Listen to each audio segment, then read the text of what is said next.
Hello guys, welcome to my new vlog. আজ আমি যাচ্ছি একটা অনেক দূরের জায়গা, দার্জিলিংয়ের কাছে উত্তর দিনাজপুর। একদম 13-14 ঘন্টার রাস্তা। পূর্ব বর্ধমান থেকে উত্তর দিনাজপুর চলে যাবো। কাল আমি ঈদের ভিডিওতে তোমাদেরকে বললাম যে আমি সকাল সকাল বের হবো, আর আজকে বেরিয়ে পড়েছি। আর যারা এখনো ঈদের ভিডিওটা দেখোনি তারা ঈদের ভিডিওটা দেখে আসো। বাস ধরে চলে যাবো কাটোয়া। কাটোয়া থেকে আবার ট্রেনে চেপে কিষানগঞ্জ, ওইটা উত্তর দিনাজপুর। পূর্ব বর্ধমান থেকে একদম উত্তর দিনাজপুর। আমার মামা, মামি, মামাতো বোন এবং একটা ছোটো মামাতো বোন আছে।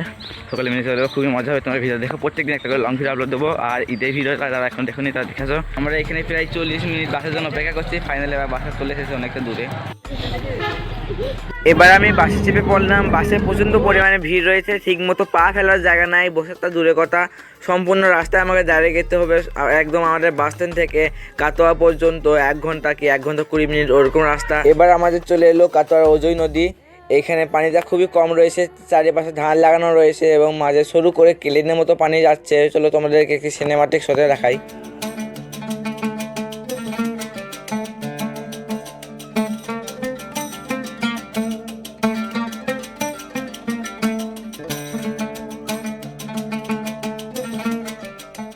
ভাই পেছনে পেছনে বাস দাঁড়িয়ে আছে, মাত্র বাস থেকে নামলাম। এবার আবার খাওয়া দাওয়া করে ট্রেনে চেপে বলবো। এখন 10টা বেজে গেছে আর আমাদের ট্রেন ছিল 10:30টায়, কিন্তু কোনো কারণবশত আমাদের ট্রেনটা লেট পড়ে গেছে এবং ট্রেন আসতে পারে 1টা কি 2টো ওরকম সময় করে। তাই আমরা একটু কাটোয়া বাস স্ট্যান্ডে ঘুরতে যাব। আর কাটোয়া বাস স্ট্যান্ডে যারা এসেছে অবশ্যই এই মূর্তিটাকে দেখেছে। আর নিচে লেখা রয়েছে আই লাভ কাটোয়া। সমস্ত বড় শহরে এটা লেখা থাকে, এটা কাটোয়া বলে কাটোয়া লেখা রয়েছে। এইমাত্র একটা ট্রেন এলো, সেই কারণে প্রচণ্ড ভিড়। ট্রেন থেকে লোক নামলো। আজ আমি জীবনে প্রথমবার লিফট সিঁড়িতে চাপলাম।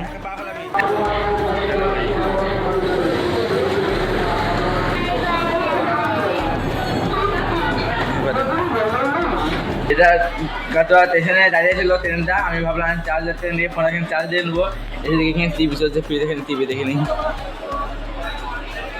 টাইম পাস হচ্ছে না। আর ট্রেনে চাপলেই ভাই মজা। আমরা ফারাক্কার উপর দিয়ে যাব, ফারাক্কা ব্রিজ দেখবো, অনেক কিছুই দেখবো।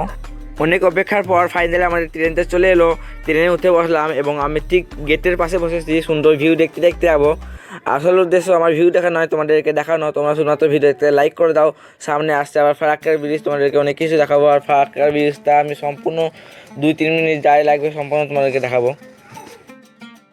এটা বড় লাইন ট্রেন, তাই সব স্টেশনে যাচ্ছিল না, 2-1টা মেন স্টেশনে যাচ্ছিল। যেমন কাটোয়াতে ট্রেন ছেড়ে সালারে যাচ্ছিল, তারপর আবার এটা খাগড়া গ্রাম না খাগড়া ঘাট রোড নাকি একটা জায়গায়, এখানে আবার দাঁড়ালো ট্রেনটা। এরপরে চলে এলো নিউ ফারাক্কা জংশন। এরপরে আসবে আমাদের ফারাক্কা নদী। ফাইনালি ভাই ফারাক্কা ব্রিজের উপর দিয়ে আমাদের ট্রেন যাচ্ছে। আর 2-1টা গেট খোলা রয়েছে আর 2-1টা গেট বন্ধ রয়েছে মাঝে মাঝে। খুবই বড় ভাই, একদম এই প্রান্ত থেকে এই প্রান্ত। তোমরা ভিডিওতে শেষ পর্যন্ত দেখো, তোমাদের একটা সিনেমাটিক শোর মাধ্যমে পুরো ব্রিজটাই দেখাই। চলো।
আমি একদম পূর্ব বর্ধমান থেকে 6-7টা জেলা পার করে যাচ্ছি উত্তর দিনাজপুর।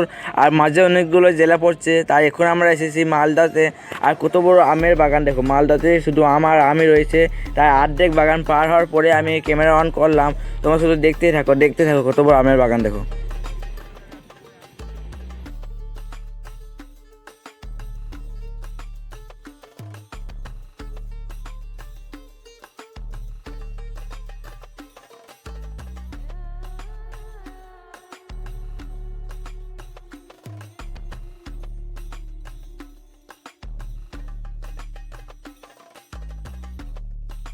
ট্রেনের দরজার ধারে বসার মজাই আলাদা, কিন্তু সাবধানতার সাথে।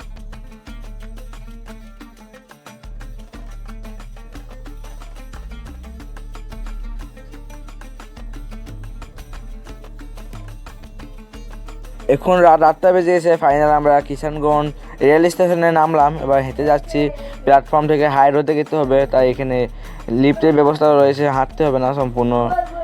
আর ভাই জীবনে প্রথমবার অনেক বড় জার্নি করলাম। এই লিফট এখন উপর থেকে নামলো এবং আমরা চাপবো, চাপার পরে আমরা উপরে নেমে উপরে চেপে পড়বো।